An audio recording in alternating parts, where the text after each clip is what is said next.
Okay. Sessions are an opportunity for board members to discuss issues informally with staff and invited guests. The board encourages members of the public to attend work sessions and listen to the discussion, but there's generally no opportunity for public comment. Members of the public wishing to address the board are welcome to do so during the board's regularly scheduled meetings.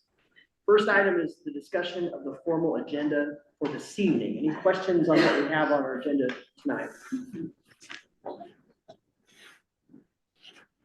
Okay. Let's move forward to the rolling agenda through March 18th. Any questions on the rolling agenda? Mr. Chair, February 25th is the evening when I start doing LCBC work, Okay. so I won't be here for that. Okay. If there's anything where my presence is required, or I know We the can world adjust stops if accordingly. I'm not there. Well, if there is something that Yeah, pertains just so to you know, or to you, we can- yeah. Okay. Any other questions or comments on the agenda moving forward? Yep.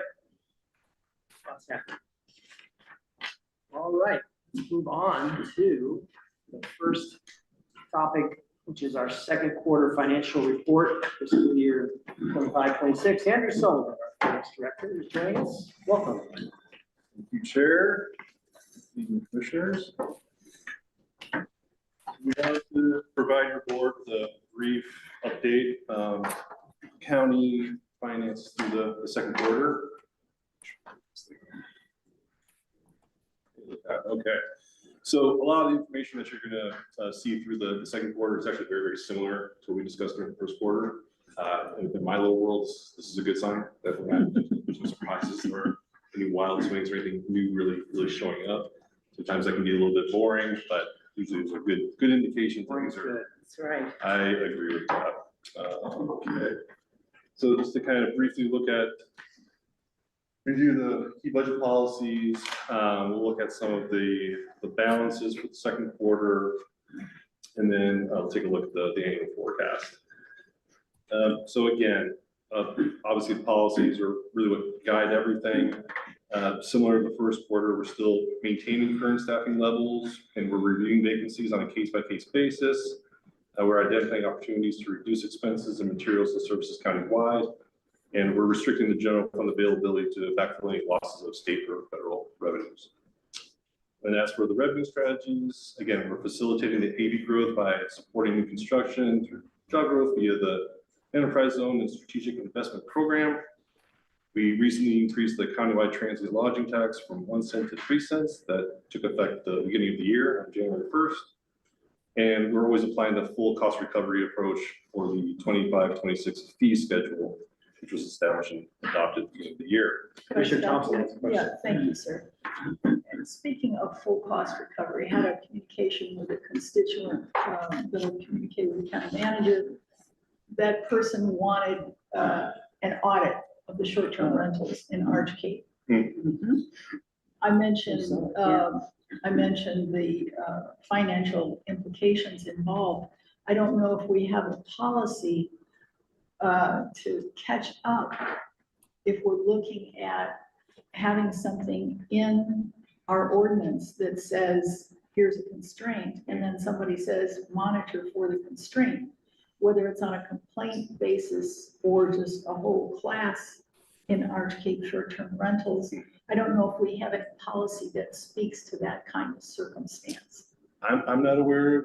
No, we don't have something that speaks to it specifically. I think that would just be a discretionary decision on basically how the board wants to approach that. I think with that specific situation, I think the underlying issue is that there's two different standards for STRs. That there's the Arch Cape standard, then there's the rest of the county standard. And if that becomes an onerous enforcement issue, then you would either say, do we need both standards, or how do we make sure that those that are governed under a different standard that create more overhead, how do they pay for the overhead that they're creating on the organization? Meaning, if it required us to do audits down in Arch Cape, I think ultimately what's going to have to be decided is just how do we manage these two standards, or should we have one standard? And that'll be the $1 million question, and I don't think there's any eagerness by staff, certainly to open up the STR box again. So yeah, I think enforcement, I think we are enforcing, and I think that is working. It's not perfect, like it never is. And I appreciated Gail's response because you did communicate that you have been in contact with those offenders that are not keeping to the 7-day restriction and letting them know what, please.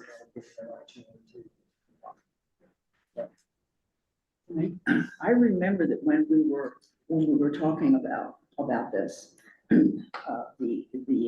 the whole STR issue, I can remember at a meeting asking our council whether it was okay to have different standards in different parts of the county. And I remember that we had a really nice discussion about that. That there were geographic issues, remember? And of course, this was also before we ever talked about houseboats being STRs. But I remember we had this very discussion and talking about what could be some of the differences. Because we have different things in different, it's a little bit, and I think if I remember correctly, that our council said, well, that's one of the issues that always comes up in zoning. And I remember back 150 years to my zoning classes. And I can remember that. I wish I could remember some of the Supreme Court responses to that. But when I read, why did we read? We must have been all sent this correspondence that Gail had, and I thought it was kind of fascinating. And I remembered that discussion that we had, that in different situations you simply can have different rules. Yeah. Well, I'm sure we'll do periodic check-ins on SDRs, and this is the reason that we do have it, is this has been in place since 2003 down in Cape from different. Yeah. But we do want to stay on the budget here. I just want to mention, I've always wanted the entirety of unincorporated Clatsop County to be treated as One standard would be. as one standard, but I have no interest in making more constraints on everyone else due to Arch Cape's special constraints that were created in 2000. What was it? 2003. 2003. And so I would only be interested in going backwards with Arch Cape, not further constricting the rest of our community to match Arch Cape. So those are just my thoughts. Yeah. Well, let's stay on what we're doing with the budget here. We can talk SDRs at another time. I know we all dying to talk about Yeah, SDRs. This is interesting. Okay. Okay, picture. So this first graph, we're just addressing these are the non-general fund units. At this stage, we're halfway through the year, so we're applying that 50% of the budget who's been expending up and above. And just kind of talk through some of those areas. And again, the departments that are showing above that 50% mark, these are the same areas we saw in the first quarter. So again, it's good to have some consistency there. Road district number 1 is at 85% of the budget. That's just the nature of the fund. As those revenues are received, they're passed through to the general roads department to fund the maintenance and improvement projects of county roads, and they're well with their budget. The video lottery fund is very, very similar. It's another kind of pass through as funds are received. They're passed through to multiple agencies to fund various economic development initiatives and projects. The mental health grants is at about 60%. And again, that's a byproduct of the fund balance being transferred out at the beginning of the fiscal year over to the newly created opioid fund for tracking purposes. And again, the Fair and Expo just slightly above at 52%. Kind of nature of that department, all of those expenses, all the higher costs that they incur at the beginning of the year for the fair. They also have the construction of the exhibit hall roof replacement that's going on currently. So those are all the non-general fund units, but other than that, everybody's tracking really, really well. Questions on that? Ms. Webb? Yeah, I noticed that because of the crazy way that we fund our road issues, I'm assuming that doesn't the weather then impact? Because we're at the point, this is one of the few places I think I've ever lived where it's actually warmer during the second half of the year than it is during the first. Am I wrong about that? Because I've lived in places where, I mean, where it's just real different, and that you have, but we don't have as severe either warmth or cold. Yeah, So I was kind of. what's really driving the road district #1 timing wise is that we do most of the large construction projects during the summer. So that was July through October-ish. And then we go into this kind of lull where we're doing maintenance work. And then towards the early summer, then you start springboarding into more construction work. And so usually with road district #1, you're going to be front-ended with those expenses. And then they will still comply with Oregon budget law at the end of the year. So. Yeah.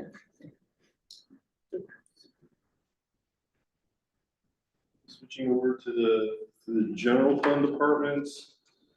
Again, I'm repeating myself a little bit here, but again, applying that 50% method to the budgets, how much has been expended up to this point. It's really just two areas that are up and above the 50% mark. Dues and special assessments, that's where we pay our annual insurance payment. That's all paid all upfront for the year. The county manager's office is just up a tick at about 55%. That's mainly attributed to there was a vacation accrual payout for a staff member who left the county. Up and above that, all the other departments are right on track with their budgets and are either at or below the 50% mark. So all encouraged. And not just, we expect that the departments spend less than their appropriated amounts in the general fund, because part of our forecasting model assumes that there's going to be under expenditure that then fortifies the general fund balance for the next year. So that's all planned, and thankfully all the departments and the department leaders are helping us manage that. Yeah, it's pretty remarkable. At that 50%. Works well. Any questions on the general fund departments? Good. Okay, so switching over to general fund revenues, and again, this is where it's difficult to apply that 50% method. The revenues are just much different. Rather than using the 50% as a measure, instead maybe just asking the question of is the amount that's being received by the second quarter does it fall in line with the cyclical nature of the revenue stream? And right now I would say yes, we're tracking very, very well. Our two biggest revenue streams would be property taxes and timber revenue. Those accumulate and account for about 56% of our total budget. So property taxes, I mean, overall, the general fund is over the 50% mark at 63%. Property taxes, the majority of those payments occur in October, November, December. After checking with our assessment and tax director, I believe through December, we've collected 91.1% of the total property taxes. And it just happens to fall very, very close in line with what we had on the budget, which is about 90%. So those are always good signs. Timber revenue, it is slightly under 50%. Last quarter, we were right on the mark at 25. So there was a bit of an underperformance in the second quarter. Obviously, timber always has our attention. Everybody knows this is such a highly volatile revenue stream. It's very, very difficult to predict and see any kind of pattern. Yeah. So it's just a timing issue. Sorry. It's just a timing issue because when these timber sales happen, sometimes they happen a little bit delayed from their schedule. Sometimes they're a little bit before. Then there's the market, issues, and there's just a lot that goes into the timber. We get estimates from the Department of Forestry every year, but they're going to vary a little bit based on market and based upon timing. So it's not a big concern for me over time. We tend to kind of generally hit those marks. It's just once the revenue projections deviate from where they are now, that's where I'll get more concerned, because then that shows that there's just a more systemic decline in the timber revenues, so. So moving on, really the only other area I was going to call out, just really kind of looking at the very, very bottom there under for RLED, it's the Rural Law Enforcement District. The nature of that revenue stream, it comes in quarterly, and the second quarter doesn't post until January, so that's why it's a little bit short. But all the revenue streams are on track with their respective cyclical natures, and we're on track. Any questions about the revenue piece? Yeah. So looking at the forecast, and again, from the first quarter to second quarter, the forecast has maintained about the same. We continually actively manage the forecast and budget throughout the year. The revenue assumptions for property taxes, we budgeted for a 4% AV growth. We're right on track to hit that. We talked about the timber revenue a little bit. I might point out for the room tax, we initially budgeted for us to receive the increase for 2 quarters out of the year, but we didn't get that adopted until, well, we're not going to recognize it until right at the beginning of the year. So we're only going to see 1 quarter worth of that increase. So really what that equates to in dollars is an additional $300,000 approximately. And just kind of a way to get an idea, if you look at last year, what we had for the annual tax revenue is about $1.8 million, and we're forecasting about $300,000 above that. And that's just a timing issue too. We're actually collecting it for the whole 6 months. It's just by the time we actually collect it for the second quarter, we're into the next quarter, which is the next fiscal year. So, but I think the thing that I just have to point out is that if you look at the second to the last column, last year with the budget, we were making all efforts to have revenues exceed current year expenditures, because we were one of the few counties that actually did that. And even now, at the end of the second quarter, we're still forecasting that our fund balance is going to grow slightly. So we're still projecting that our revenues will exceed our expenditures this year by a slight amount. So, because that was the whole goal, was to get it right-sized, and to the point of us only booking 1 quarter of the TLTs, when those TLT revenues are booked for an entire year, that will also, create a little bit more headroom, a little bit more runway for us. So it'll be nice for this upcoming budget cycle next year, we'll have a full year's worth of this. We're still developing a statistical budget. So. Yeah. I mean, I'm glad we were patient with the adoption of the TLT increase, and we had all these discussions in Salem, and tried to work with oil. But there is a cost to it. We're seeing it now. It's reflected that quarter, because we didn't adopt it as we initially intended. We gave them time. We gave them time. So. Price for it. Yeah. So I'm kind of repeating county manager, but the overall expectation, right, to end fiscal year with expenses not to exceed revenues. We are, controlling what is in our control, operational efficiencies, cost controls. But again, we're still highly reliant on the timber revenue. So the third and fourth quarter will really be some critical components to the county's end of year financial results. We touched on status quo budgets, and this kind of will dovetail into this evening. We all have the budget policies for 26-27 in the budget calendar to look at and approved and adopted. And that's all I have. Any questions? I thought this was particularly informative. It's Andrew, you get better at this every year or whatever. We're trying. It's really great. Well, a lot of support here between the county manager, assistant county manager, and everybody else. So I'm pretty fortunate. Well, it is helpful to have the regular updates and to kind of be able to track this from quarter to quarter and know where we are when we do the budget. And I think the kind of takeaway is we are where we said we were gonna be, and we are where we need to be right now. But there's still a lot of uncertainty, so. Yeah, thank you, Andrew. Yep. I appreciate it. Thank you. We'll move on to the next item, which is the administrative variance process and modifications to approved applications. Gail Henderson, Community Development Director. Welcome, Gail. Yes, thank you. Good evening, Chair and Commissioners.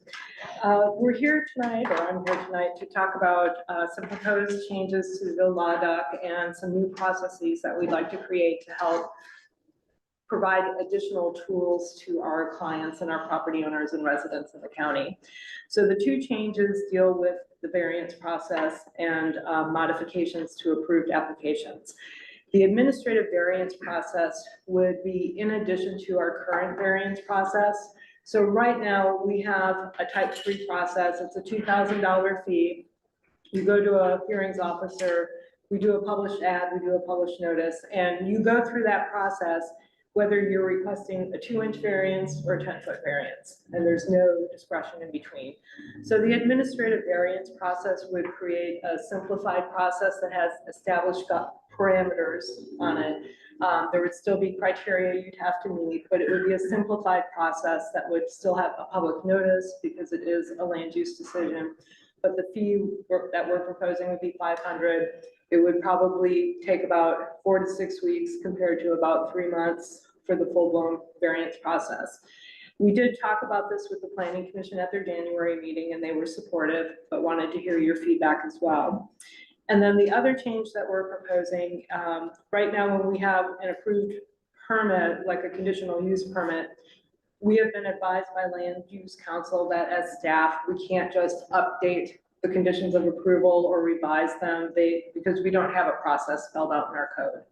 And because of that, we've been advised that when modifications have to be made to an application or a condition of approval, that we need to get a brand new conditional use permit, which could be $1,200 to $1,500, depending on which type it is.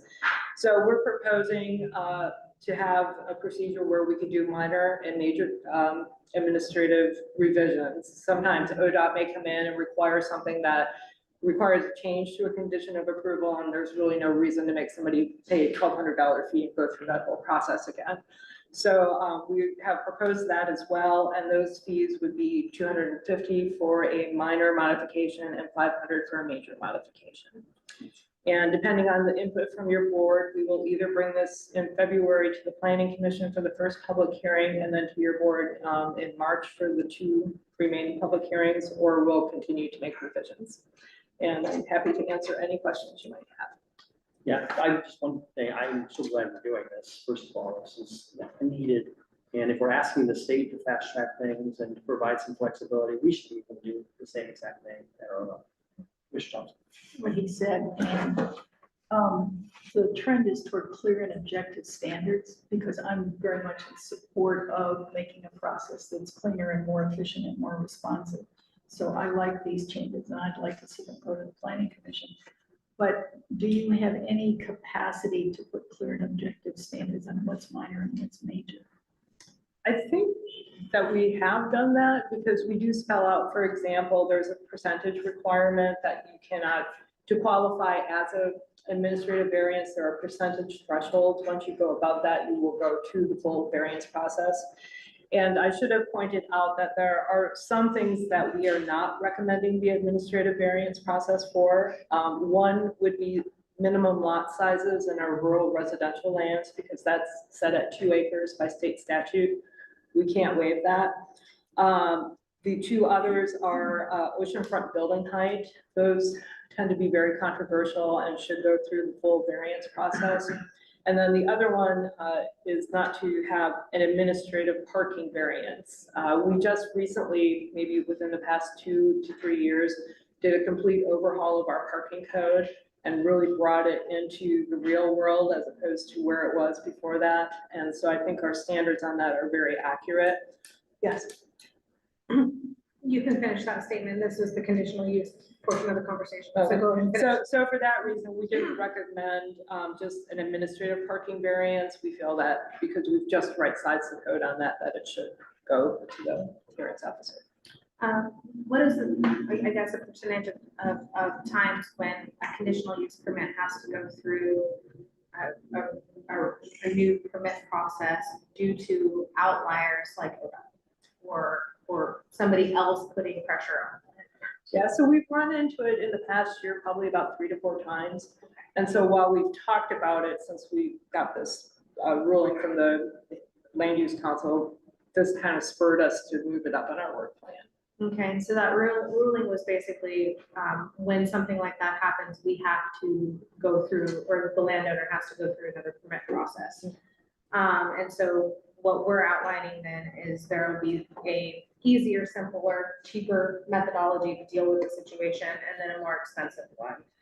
If per se that conditional use permit is more robust, I guess, in changes. Yeah, so sometimes it's minor changes. For example, we had, Crest came in and got a conditional use permit for some restoration work out by Aldridge Point, I believe, or we'll just say that because I can't remember. But after they had their approval in place, they made changes to the project based on input from other agencies they had worked on that actually made it more environmentally friendly for the CUP.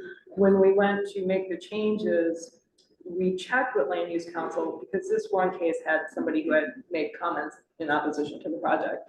And that's when we got the ruling. So Crest had to go through a whole new CUP process in order to be able to make the change that they wanted to make. Thank you. Any other questions? Let's just make it simpler. Ms. Webb? Well, I've already had a conversation with Gail about what I think is a really fine piece of work on the part of our planning director. I had to do, and I hope that my fellows understand that an awful lot of our land use laws at the local level are driven by state laws. And so we're constantly basically responding to every session and to LCDC comments and things like that. I thought this was a particularly difficult, really, because the other thing that I'm concerned about is that we have so much pressure on us, both cities and counties, and some of it I think is not called for, but we have a lot of pressure about the length of time it takes to get permits for constructing housing. And I feel passionately that most of those permit processes are actually things that do things like prevent fires. An awful lot of it is public safety and public health. And so we have to, I believe we have to be careful of not getting, for instance, one of the great examples is what ODF is doing now about, and what is it? Because you did when you do the landscaping around your property, you alter it in order to make your house less susceptible to forest fires. And that's a really good example of why we have a lot of these kinds of permits. So I think we have to be careful, is what I'm saying, because I think that if we had a lot of folks in a lot of our developers, I wish we had 10 times more developers than we have. So I certainly don't want to make it arduous, but at the same time, I hope that our public comments are always defending or helping people understand why we do these things. So that's it. Thank you, Ms. Webb. Any other comments? Good job. Okay, thank you. Good. So we have an executive session in the. I know. I just wanted to how much time are we gonna need for the executive session? I would say 10, 15 minutes, 15 Okay, minutes. okay, so we've got really 10, 15 minutes for this, and then we'll break into executive session. Next is appointments to the Recreational Lands Planning Advisory Committee. Yes. This should take 10, 15 minutes. I'll keep it brief. So, hi, everybody. So we've got a vacancy on our Rec Lands Committee. If you, I'm sorry. Oh, Corey I'm sorry. Johnson, Parks and Corey Johnson, I'm the park supervisor. So, like I said, we have a vacancy on our Recreational Lands Committee. If you recall, last year, Brad Catton, he stepped down from the committee. You folks appointed Matthew Grantham, and now he's seeking to be appointed to that seat. We did, when we advertised for it, we had 2 applicants for the position. Samuel Peterson, we had an embarrassment of riches this time around. Samuel Peterson, he works for the city of Astoria as one of the assistant planners. And he has an extensive background in parks. He worked for National Park Service. He served on park boards. He lives in District 3. So he makes an outstanding candidate, but I would say that Matthew has been stellar. He's attended meetings, he's engaged, he's been excellent. And most recently, he volunteered to help us do some planning for our open house for Carnahan. We have a grant project we're working on for that. So trying to roll it out to the public, and he's wanted to piggyback on that and participate even further. So it's a tough choice, but personally, I think we should give Matthew the chance to run with it for another 3 years and see how he does. So. No, thank you, Corey. I appreciate your opinion and presentation. It is tough when you have, 2 really qualified candidates. I do think we need to kind of get some stability and allow for Matthew to grow into the position and continue on. That makes a lot of sense. He was a recreational operations coordinator for ODS, so they both have great resumes. But I like your suggestion. Super. But any other comments? Yeah, the other great thing is that we have a lot of long tenured people on this group. And they are, when I actually sat down with, look at the representation from the districts. I mean, we have people from all over the county. We have people who have been on the commission for, Lynn's probably been on it for, decades. Well, since our last master plan. 25 years. Yeah. And she's an old, great, we have people like Mike Hinton who, it's a terrific group. It really, it's people with long tenures. We have people who are into the Mike, I think, is on the Seaside Rex board. And so we have a great group. Honestly, it's a terrific group, but we need younger people. And so this was perfect. I mean, either one of these people with their backgrounds would be great. So, Well, given a choice of losing someone good, do we have any capacity to expand that committee? Years ago, we did have a 7-person committee, but I think it was difficult to maintain quorum. Just attendance had been an issue. So, I think it's something that if this continues to be the case where we have, really well qualified candidates applying for these positions, I think it's definitely something worth revisiting. I hate to lose qualified people who are eager to serve. Yeah. There's a moment in time. So, What I would suggest is that, we need to make an appointment now, but then we will look at that. I don't think we're gonna lose anybody. There's gonna be other opportunities, and one is that, we are talking about updating the Parks Master Plan and how we might do that with the help of our planning team.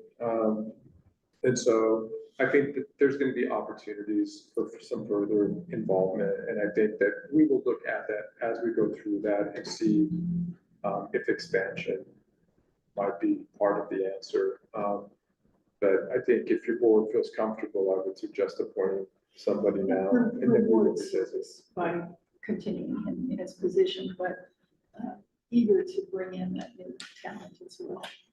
I will say, when I spoke to Samuel, I encouraged him to just start by attending our meetings, you know, and to have his voice. He has clearly significant experience, and then, you know, his role with the city as well would be invaluable, just to have him attend and give his input. So I put a plug in, I sent him an email with our schedule, and so hopefully we'll see him. We have a meeting tomorrow, so hopefully he'll show up. That's great. Commissioner Banks. I would support reappointing Matthew just because it's always good for us to maintain a relationship with ODFs, and so many of our recreational lands are back to their lands. And then that way there's just a streamlined communication going from our office to theirs. And so, but That's really it's true, that's really true. very good to hear that he is doing a great job in Brad's place. So thank you for that. I wish we had room for, Brad was such a wonderful addition to this group. And he chaired it, right, for this last couple of years. And he, and it's the other issue is that it's really important for us to be able to talk to the cities and, well, to Seaside and Astoria, who have their own parks people. And that's so important. You know, that's so important because there are so many issues, especially when we do our new master plan. There's so many issues that intersect with the city, and so we're really, it's a great group. Great job, Corey. Way to recruit great candidates. Absolutely, Thank you. absolutely. The Board of Commissioners, as the governing body of Clatsop County, all county service districts for which this body so acts, and as the Clatsop County Local Contract Review Board, is now meeting in regular session. All rise for the Pledge of Allegiance.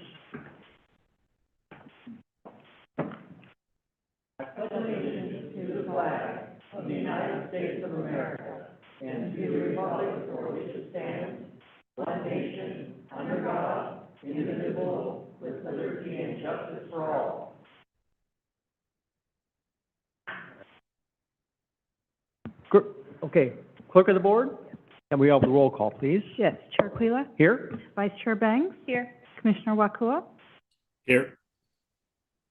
Commissioner West. Here. And Commissioner Thompson. I'm here. All right, I want to welcome everybody here this evening. In our work session, we took a little time to review the agenda. Do we have any questions or comments, or are we ready for a motion? I move to approve. Second. Moved and seconded to approve the agenda. All those in favor signify with an aye.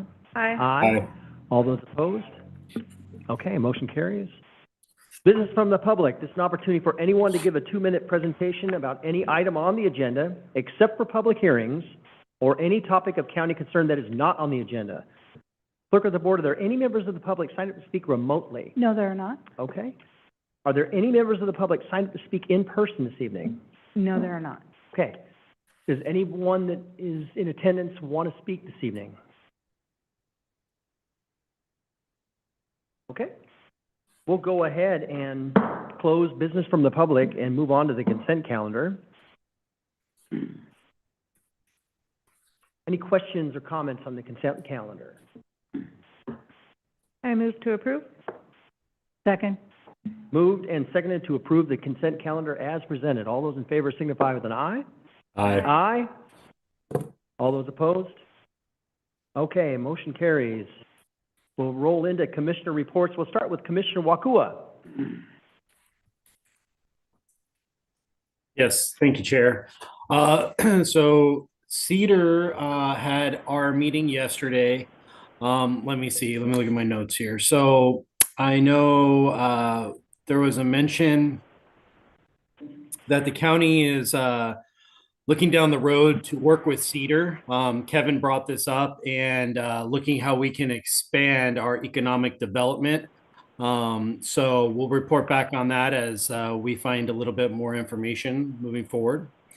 Let's see, what else? From Clatsop Works, there there's a bunch of employers offering students work training opportunities coming up this summer, which is a pretty exciting thing. And we, I guess, have a lot of employers that are looking at that. So there's going to be a lot of opportunity for the young ones in the community to learn a new trade. There was last week we had the natural resources dinner. I know Commissioner Bangs and Commissioner Coelho were there as well with myself, and that had a great turnout. That raised a little over $180,000 for our local schools. I'm sure Commissioner Bangs knows exactly how much it was. I think it was like 187 or 189. 189. 189. Okay. So yeah, that was outstanding. I know we had Assistant County Manager Monica Steele there, and she spoke also about the industrial symbiosis, the House Bill 4089, and let's see what else. I reported from the county on the Fort George contribution that we're going to be speaking about, and then also just in general, like the county's movement for streamlining the programs that we have here in development. And yeah, so other than that, Gearhart did report out that they have received their third notice that a contractor is dropping off from the United States Post Office there. And what that means is if they lose that contractor, then from what I understand, Gearhart's going to have to pick up their mail from Seaside. And so they're eagerly looking for somebody who might want to fill that contractor position. And they're having a challenge finding somebody to stay there, unfortunately. So other than that, our next meeting is going to be March 31st, and that's my only report I have to update. Thank you very much, Commissioner Wakua. It is a shame that they're not able to keep some contractor there at the Gearhart Post Office. This happened, a year and a half ago? Yeah. Thank you, Commissioner Wakua. Commissioner Thompson. Thank you, Chair. Well, I just came this afternoon from the Clatsop County Housing Committee, and what good fun to see the group that consists of planners and electeds sitting down together along with Crest, who is our Council of Government in Clatsop County, to look at how do we promote actual housing development in Clatsop County, in every city, in the unincorporated areas, everywhere. Very inspiring. It is also a truth-telling, a reality check on the work that we do here, sitting on this dais as a County Board of Commissioners, and also for the work that I do sitting on the Land Conservation and Development Commission, because all of those board positions are higher level, abstract, noble intention. What the planners and the other electeds are dealing with on the ground is what it takes to actually execute and deliver the housing that everybody needs. So it's a complete circle, it's a complete communication loop, and that's really wonderful. There's always so much to tell, it's hard to select which. I've mentioned that I'm the treasurer of the Association of Oregon Counties. We've just populated the Audit and Investment Committee, and there are commissioners from all over the state of Oregon, including all 3 metro counties, which is important, but also from Klamath County, from Baker County, from Lynn County, from Hood River County, from Clatsop County, from Tillamook County, so all over. The goal in that committee right now is a small legal one, which is to look at, is the audit accurate? Is it acceptable? There's all of that. Are the investments prudent? Do they follow the principles of prudent conduct for, there's that. The real opportunity here is to develop capacity within the Association of Oregon Counties to look at the financial situation of every county in Oregon. President Erin Scarr, who is a Tillamook County Commissioner, has made it her presidential initiative to look at the financial situation of all 36 Oregon counties, because 30 of them we know are in financial distress at this moment. Bless you. 30 of 36 in financial distress right now, we know. the association is also letting a contract for services to get more detailed and specific financial information about every county in Oregon. All of this grows our capacity to understand the situation in each of our counties, but also the situation in all counties. That means we can negotiate more effectively with the governor and the state legislature to be able to look out for counties and what it takes for us to be financially flourishing so that we can have jobs, because we have to look out for the planet, the health of the planet, we have to look out for the health of the economy, and we have to look out for the health of the people. That's that work. That's enough to say about that, but it's moving along. Thank you. Yeah, thank you, Commissioner Thompson. Yeah, it is important to realize that a lot of counties are struggling, and we just had our presentation in the work session that we have been conservative during the budget, and it's paying off now that we are not in the same position as a lot of counties are. Commissioner Webb. Okay. Commissioner Banks. This last week was the CFEDC meeting, and I was unable to attend, but they forgave me because I was driving down to Tillamook to testify in regards to the forest management plan. It was one of the 4 listening sessions that the Department of Forestry and the Board of Forestry were having in regards to the forest management plan. Tomorrow, I will be attending virtually a fisheries update. There appears to be movement of a potential rulemaking, and it's on my phone, I apologize, a rulemaking or a revision of rulemaking regarding our crab fisheries. And so I will be popping into a virtual meeting to understand a little bit more about it. And I would like to be able to engage on the behalf of our fisheries positively, hopefully, in the county, because they do provide such a huge economic benefit to our community. And so that's just on my agenda upcoming. And Commissioner Wakua spoke to a very successful fundraising event for our natural resources community and for the kids, and we broke last year's threshold of 180,000 with 189,000. And Lindsay Davis achieved a lovely award for her community service here this last week in regards to the Astoria Warrenton Chamber. And so in every effort that she kind of puts her elbows in, I'm greatly appreciative that we have such a wonderful organizer in our community. So, Yeah. Yeah, that's it. Yeah, thank you, Commissioner Banks, and I saw Layla Collier as well was recognized, and know her very well, and I know that Commissioner Dyer, also from Warrenton, was recognized. So great people all around to give that type of recognition to. And yeah, the dinner was amazing. I don't think you can fit more than, I mean, there was 600 people at the Natural Resources dinner. That's the most people I've seen in that space before, and it was a great group, and congratulations to Lindsay and to everyone that had a part in that, you especially too. The only thing I wanted to bring was the coal pack. We had a meeting about fees for coal pack, and this has been an ongoing discussion about getting fees more in line. They haven't been raised in a long time. For counties, you know, we are assessed $2,500 a year for a fee, and so $2,500, right? And so cities are less than that. I think they were at $250. I think courts and special districts were paying less. So it's a small amount.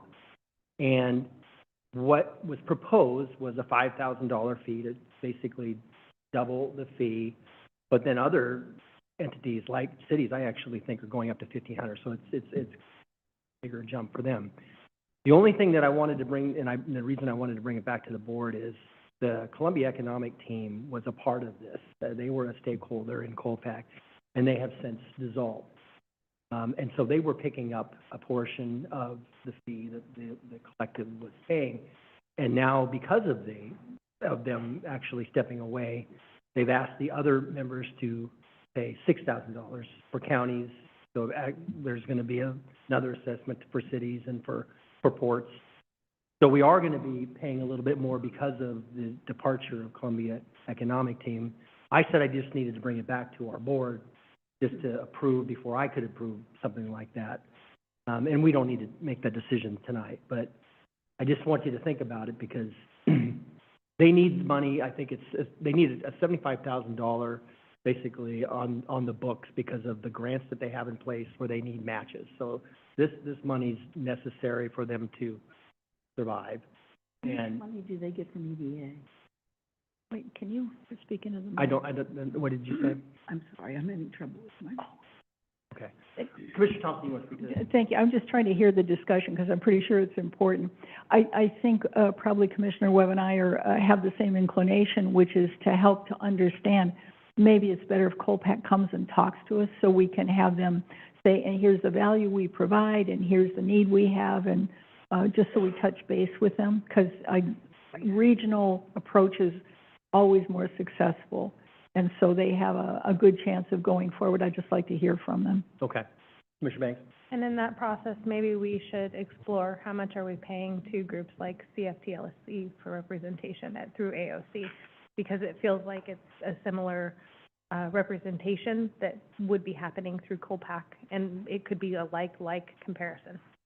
Well, why don't I do that? I'll reach out to Sarah Lou, see if we can get a little more information about it. But I did want to kind of bring it here. I think they're trying to have the discussion, I'm trying to think it's February 13th. So I think we'll have another meeting before that. But I'll make sure that we get some additional information. Thank you. And then, I guess the only other thing was, I attended Senator Wyden's and Senator Merkley's town halls last couple of weeks. And one in Warrenton and one in Seaside.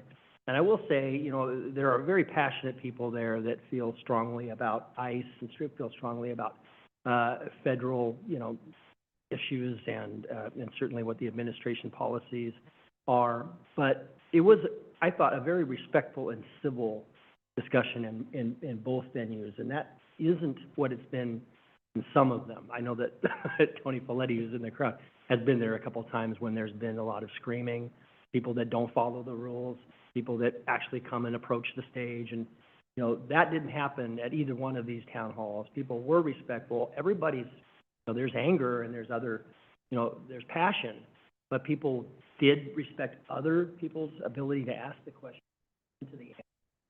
What you can ask in these type of town halls, because we're in, you know, it's a turbulent time to be in as an elected official in general, but in politics. And I was glad that both of them went so well, and hopefully that will continue. We have more of these forums. County Manager. Chair Grillo, members of the board.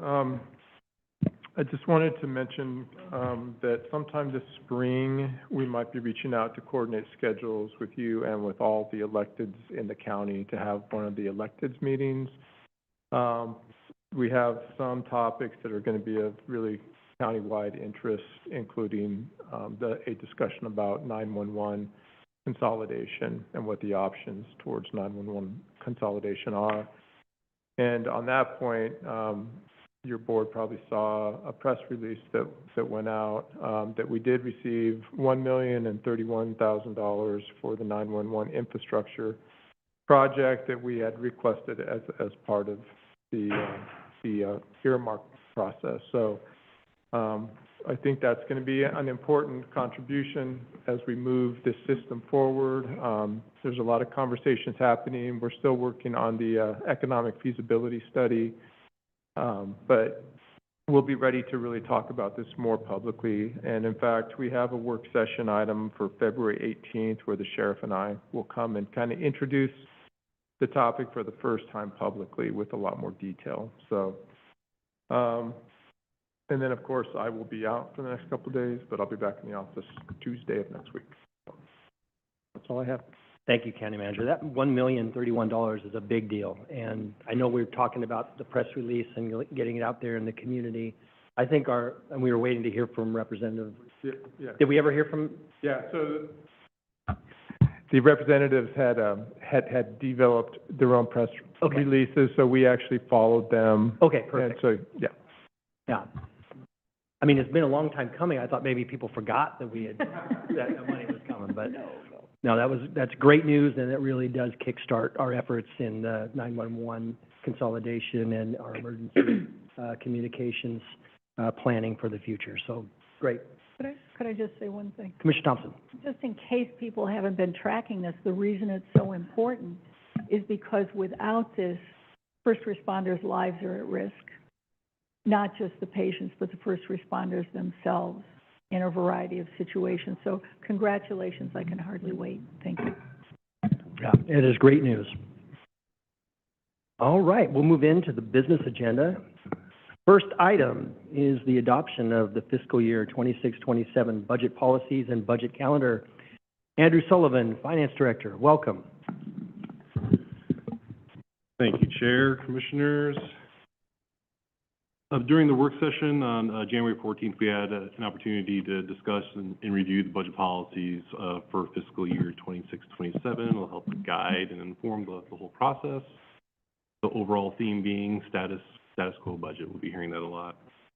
Up and above that, we wanted to make sure that the budget calendar, there's no conflicts with schedules, particularly in the latter part of the calendar towards the end of April, beginning of May.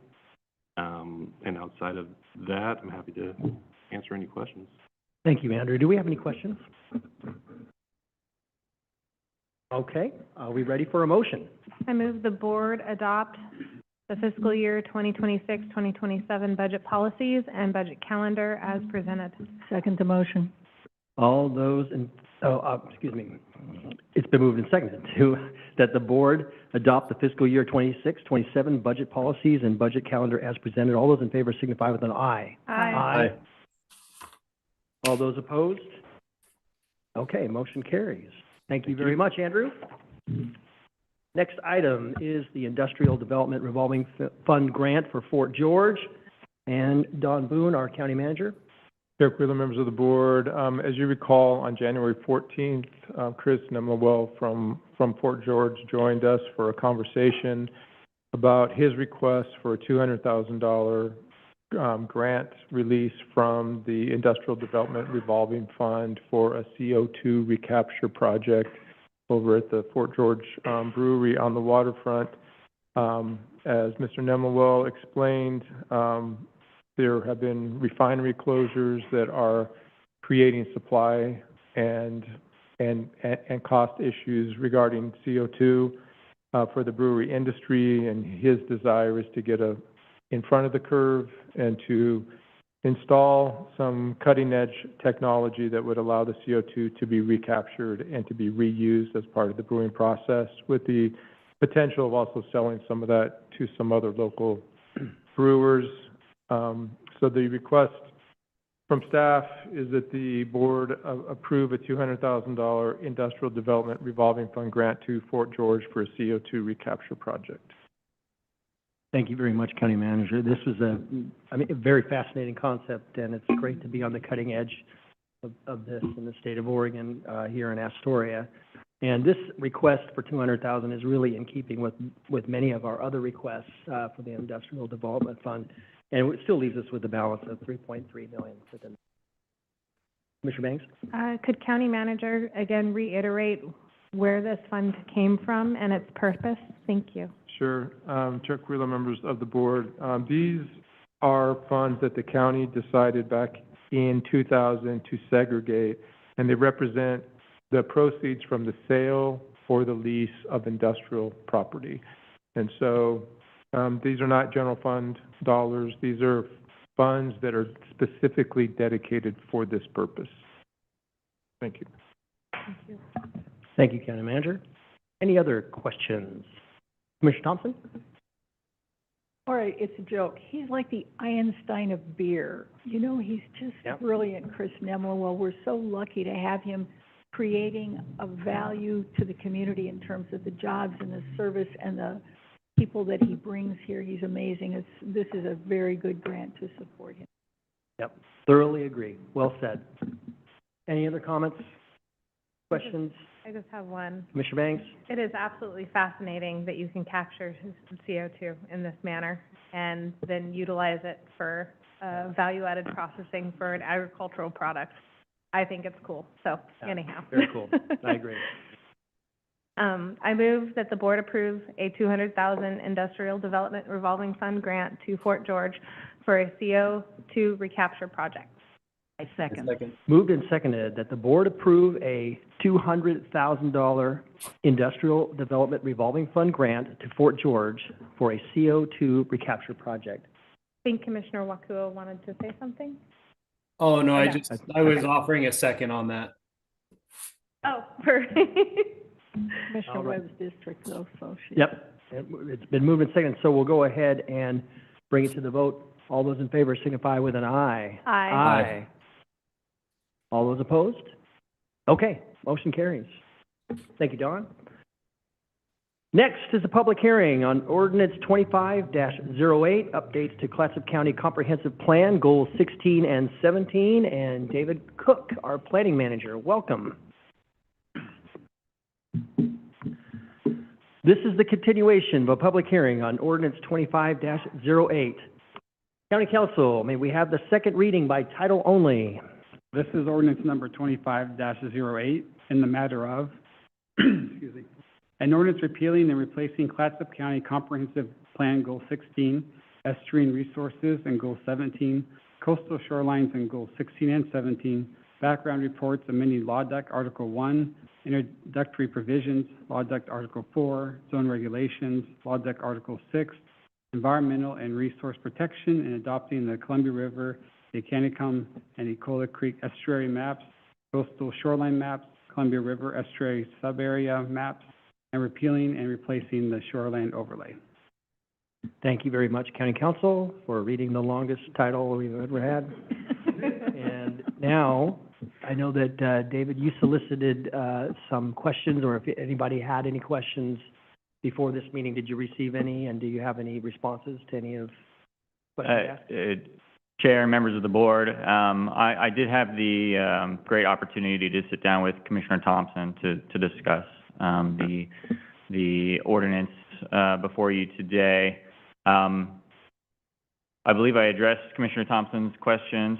She had the great advice for me to present to you today to just talking again about the length of this ordinance.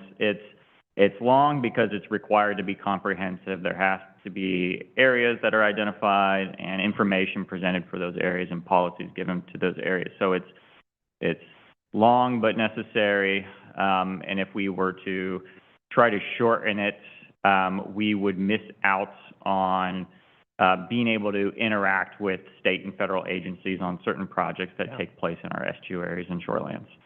Yeah. No, thank you, David.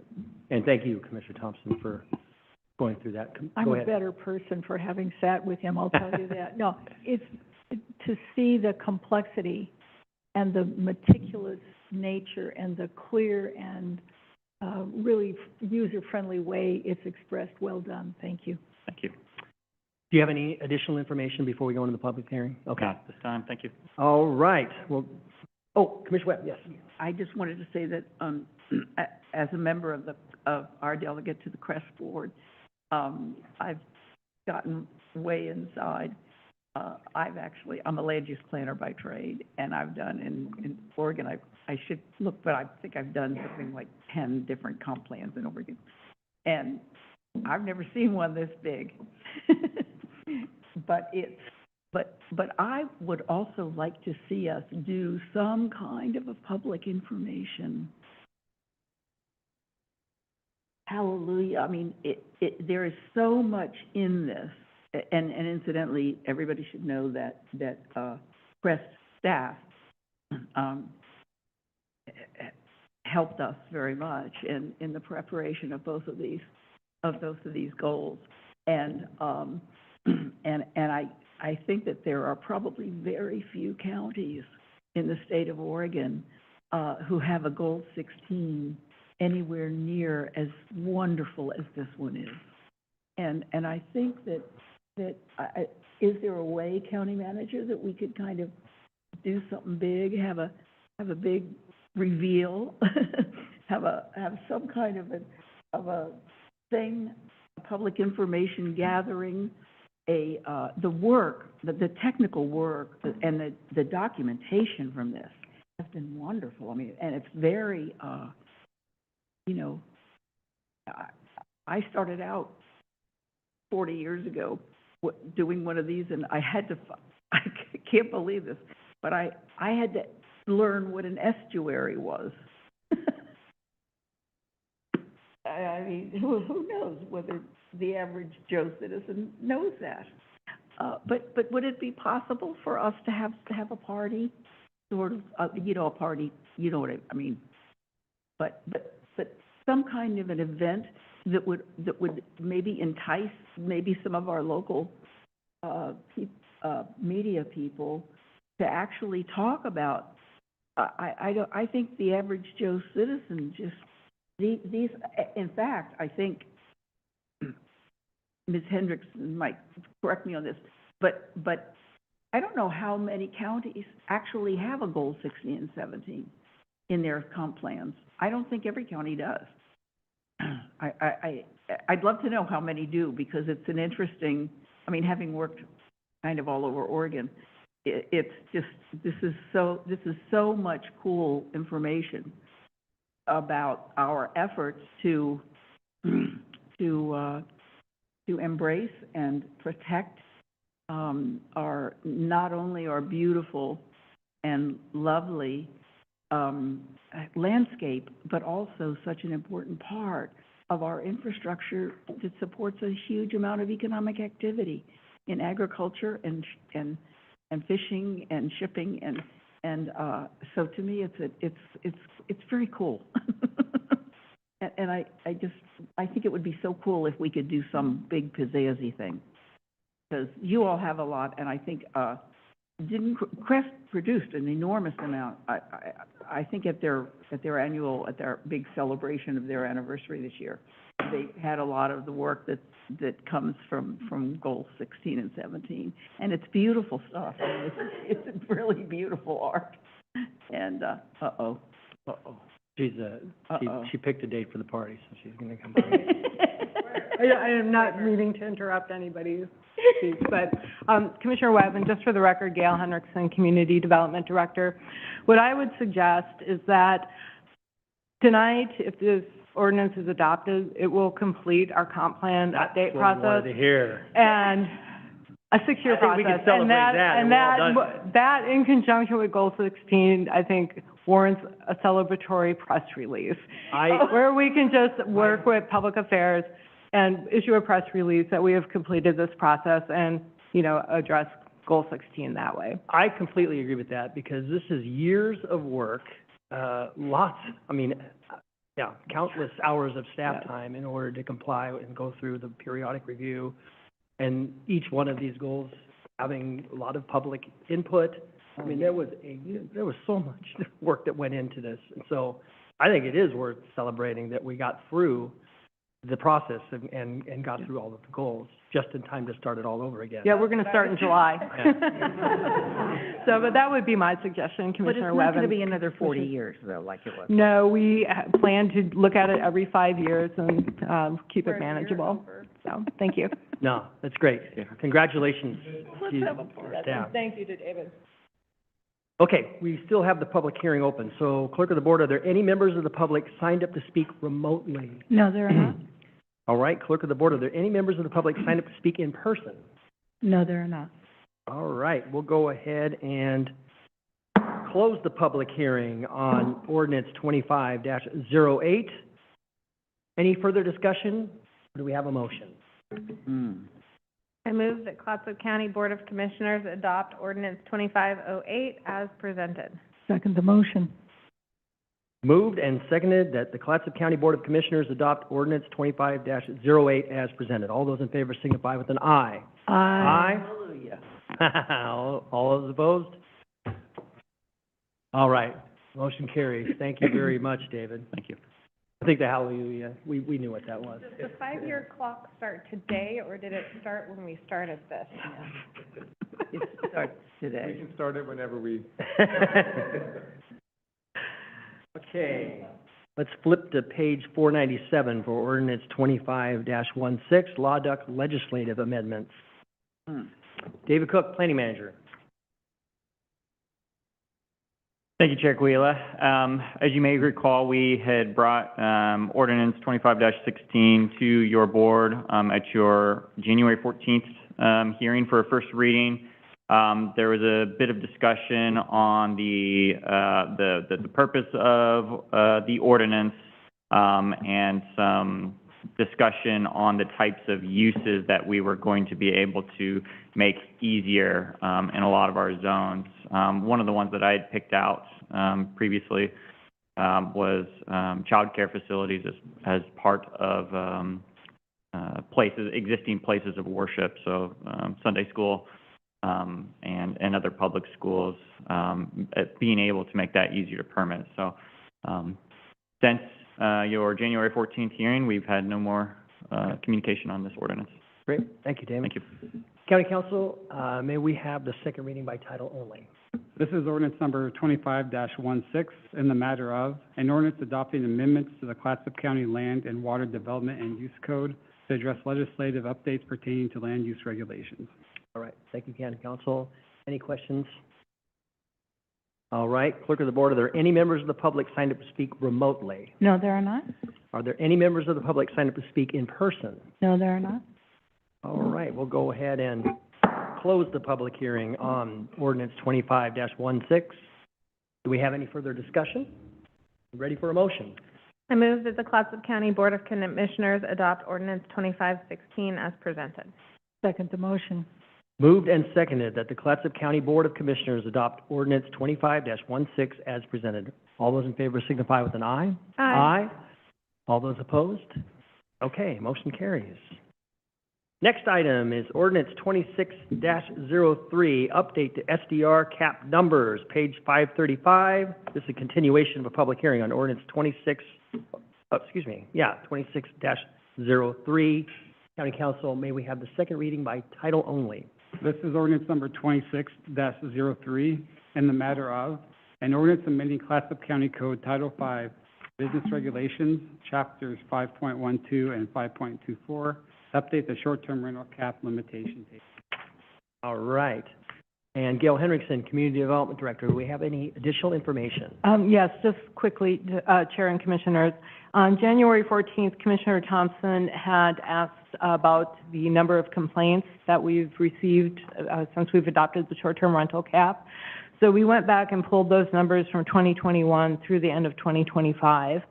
In 2021, there were 51 short-term rental-related complaints. That moved down until 2024 2025 when there were 24 complaints. So the number of complaints overall in the past 5 years has continued to decrease. Interestingly, since this came up in your work session, in 2025, over half of the complaints were related to the 7-day short-term rental rule in Arch Cape. So other than that, I have no other information. Thank you. Okay. Thank you, Gail. All right. Clerk of the Board, are there any members of the public signed up to speak remotely? No, there are not. Are there any members of the public signed up to speak in person? No, there are not. All right, we'll go ahead and close the public hearing, 26-03. Do we have any discussion? Commissioner Thompson? As the District 5 County Commissioner and the person who represents Arch Cape, it's such an interesting set of challenges because it's an area that people love passionately and are, I would say, very protective of. And the question is, who pays for that level of protection? It has been all of Clatsop County taxpayers up to now. Going forward, it will still be Clatsop County taxpayers because the county dedicated about $100,000 to Eco Northwest to work with the Arch Cape Falcon Cove Beach Community Club to look at the issue of incorporation. This becomes relevant because Arch Cape decided through its representatives not to go forward and seek incorporation. So we're at a point when the question is, at what level and what standard of service do all county taxpayers provide? We're in continuing discussions, as we have been for as long as I can remember.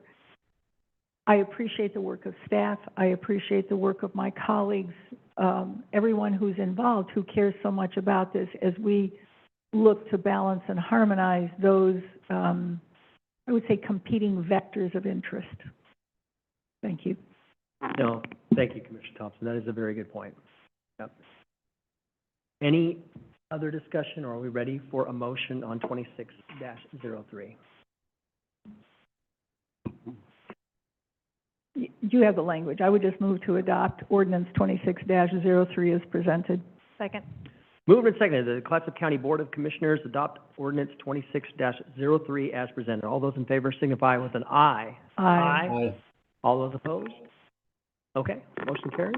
Thank you. Thank you, Gail. All right, next, ordinance 26-01, an ordinance amending Clatsop County Code 3.08.020, subsection A, page 543. And County Surveyor Vance Swenson, welcome. I'll go ahead and do the County Council second reading. County Council, can we have the second reading by title only? This is ordinance number 26-01, in the matter of an ordinance amending Clatsop County Code Section 3.08.020, subsection A, and ordinance 85-26. Thank you, County Council. All right, County Surveyor, do you have any additional information for us? I really don't. Okay. We brought this to the board, you in a work session on December 3rd, and then again at the January 14th regular meeting. Okay. Thank you. Do you have any questions? All right. Clerk of the board, are there any members of the public signed up to speak remotely? No, there are not. Are there any members of the public signed up to speak in person? No, there are not. All right, we'll go ahead and close the public hearing on ordinance 26-01. We have any discussion, or are we ready for a motion? Commissioner Webb, you want to make a motion? No. Or did you have discussion? I have a suggestion. I have a What's one of the choices? long-term hope, that would, you didn't. Go ahead. No, just go ahead. You want me to just be quiet? Well, go ahead. Ask me what. Someday, when this wonderful county of ours has a place where it can kind of be a museum for the county, for the county government. I wish that there were a way that we could have a display, an exhibition on this very important issue that goes back 200 years. Yeah. And I don't know, could we do something that's like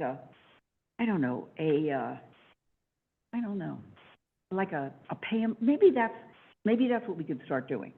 And since we don't have, a big county building with display space and all that, if we could start doing pamphlets, maybe, historical pamphlets. Nobody thinks that's cool.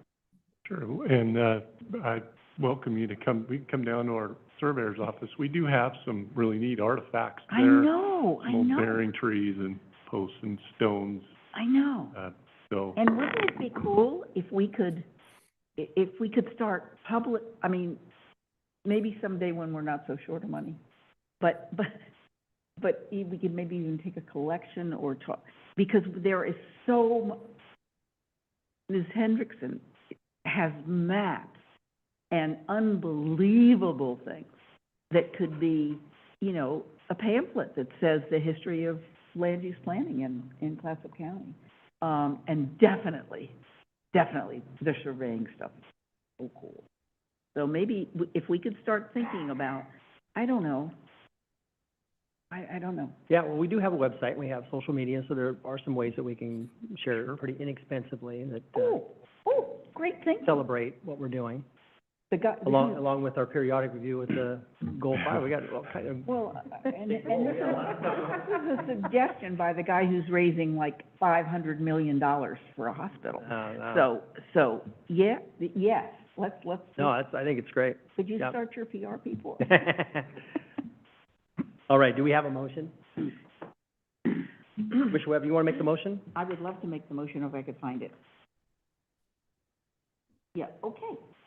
I move that the Clatsop County Board of Commissioners adopt ordinance 26-01 as presented. Our first. Second motion.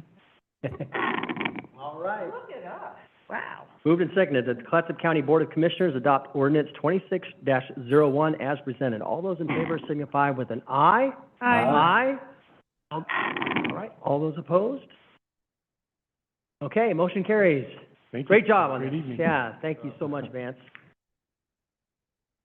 That is so much fun. We are having. A lot of work. All right, next item is adoption of the proposed updated fiscal year 25-26 fee schedule for Clatsop County to be implemented January 29th, 2026, page 549. And Andrew Sullivan, our finance director, welcome. Thank you, Chair, Commissioners. This is related to the second reading of ordinance 2601 that you just approved moments ago. We were asking your board to now formally adopt the new fee into the fee schedule so we can begin assessing the fee properly. Happy to answer any questions, but Vance is right there. So. Any questions? Questions on this? All right, do we have a motion? I move that the board adopt the proposed fee schedule to be implemented effective January 29th, 2026, as presented. Second the motion. Moved and seconded that we adopt the proposed fee schedule to be implemented effective January 29th, 2026, as presented. All those in favor signify with an aye. Aye. Aye. All those opposed? Okay. Motion carries. Great. Thank you, Andrew. And that is it. Thank you very much, everyone, for being here, and we'll go ahead